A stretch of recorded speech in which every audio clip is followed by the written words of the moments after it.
Se eu soubesse disso, eu jamais teria lido Almas Mortas.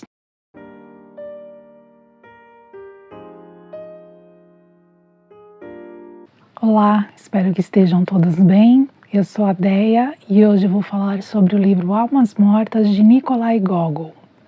Bom, Nikolai Gogol nasceu em 1809 na Ucrânia, quando esta pertencia ainda à Rússia.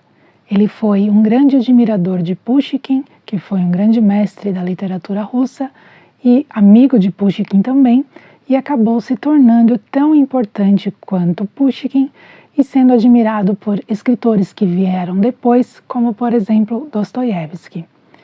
Gogol escreveu diversas obras, entre contos, novelas e um romance com o qual ele pretendia criar uma espécie de Divina Comédia russa. Então, Almas Mortas seria o equivalente aí ao inferno da Divina Comédia de Dante Alighieri. Se eu soubesse disso, eu jamais teria lido Almas Mortas, até porque até o momento eu não li a Divina Comédia de Dante, então eu realmente não iria escolher justamente esse livro, porque a gente imagina que seja um livro difícil demais de ser lido, né, e compreendido. Então eu acho que não saber dessa informação fez com que eu lesse, talvez eu adiasse, deixasse essa leitura lá para frente, mas como eu não sabia, e acho que o título me chamou bastante atenção, eu tenho alguma coisa com títulos de livros que me pegam de uma forma e eu acabo lendo, né? Ainda bem que deu bom, né, como dizem. Mas enfim, de qualquer forma, Nikolai Gogol não concluiu essa obra que ele queria concluir, né, essa Divina Comédia Russa, mas ele concluiu uma parte e a gente percebe logo no final do livro que faltam alguns trechos ali que não foram concluídos, né, e fica mais ou menos como que por nossa conta imaginar o que poderia ter acontecido. Mas indo ao livro propriamente dito, aqui em Almas Mortas a gente tem o protagonista, que é o Tchitchkov. Ele foi um funcionário público, trabalhou na alfândega e por conta de alguns atos ilícitos, algumas falcatruas que ele cometeu, ele foi demitido. Então, a partir daí, ele tem a ideia de viajar pelas cidades do interior, visitando fazendas e comprando almas mortas. E é exatamente isso que ele faz. Ele vai fazendo essa viagem, vai passando por diversas cidades, e conhecendo os seus moradores, enfim, os fazendeiros, né, e adquirindo essas almas mortas. Em algumas fazendas ele vai ganhar, né, acho que em uma fazenda ele vai ganhar essas almas mortas, em outras ele vai comprar por valores simbólicos e em algumas ele vai ter que negociar, porque se tem alguém querendo comprar, algum valor deve ter no mercado, né? E a pessoa não está muito bem informada, então vai ali barganhar com ele. E o que são exatamente essas almas mortas? São servos que fugiram e não foram capturados, ou simplesmente morreram e causam aí um custo, né? Porque os seus patrões, os seus donos, pagam tributos sobre essas pessoas, sobre essas almas, né? E a partir do momento que essas almas faleceram ou fugiram e não foram capturadas, é um custo que ele não tem um retorno. Então, o Tchitchkov quer passar a impressão de que está fazendo um bem para esses fazendeiros, né? Está tirando ali um peso das costas deles, né? E ele é uma pessoa que agrada a gregos e troianos, é uma pessoa que se adequa a diversas situações. E conforme ele vai adquirindo essas almas, ele vai passando a imagem de uma pessoa importante, de uma pessoa rica, porque o fato de as almas serem mortas, ninguém precisa ficar sabendo, né? Então, a cidade inteira fica sabendo que ele está adquirindo almas. O detalhe de serem almas mortas é só um detalhe, né? Só as pessoas que estão ali nas negociações é que sabem. E aí, com o tempo, começam a se contar histórias sobre o Tchitchkov, histórias mirabolantes, as pessoas vão inventando histórias, né, sobre ele, até porque elas não sabem praticamente nada a respeito da vida dele.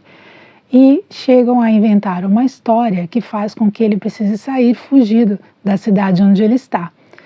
E mais para frente ele vai se enrolando e acaba preso. E lá na prisão ele pede ajuda para uma pessoa que tem uma moral elevadíssima, que ele sabe que vai ter influência e vai conseguir tirá-lo dessa situação, né? Vai tirá-lo da cadeia.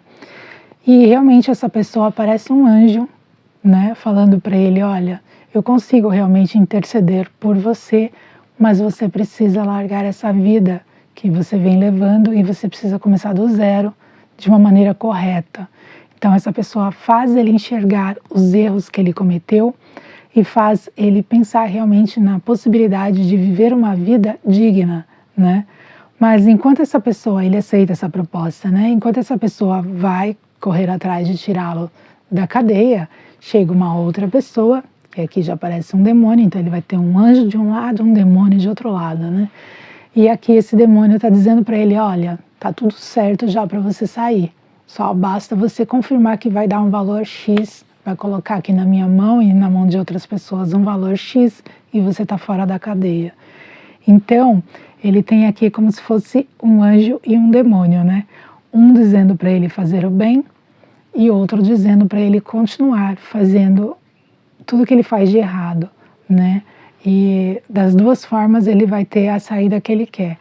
Então, para saber qual é o caminho que ele escolhe, se do bem ou do mal, vai precisar fazer a leitura e para saber também o que ele quer com essas almas mortas, né? Comprando essas almas mortas, vai precisar ler, porque eu não vou poder contar, dar esses spoilers aqui, né?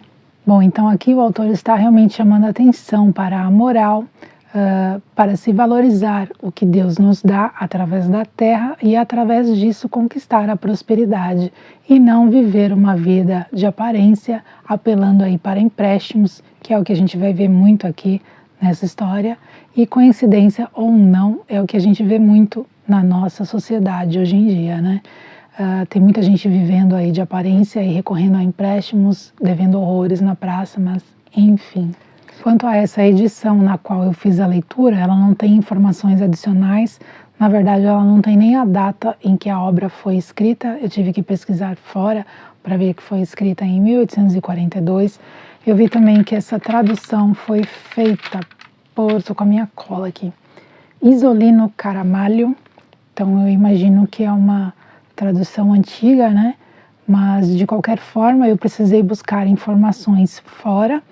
Então eu vi alguns vídeos, eu vou deixar o link aqui na descrição, né? Os links para todos esses vídeos que eu vi, que eu acho que foram bastante importantes.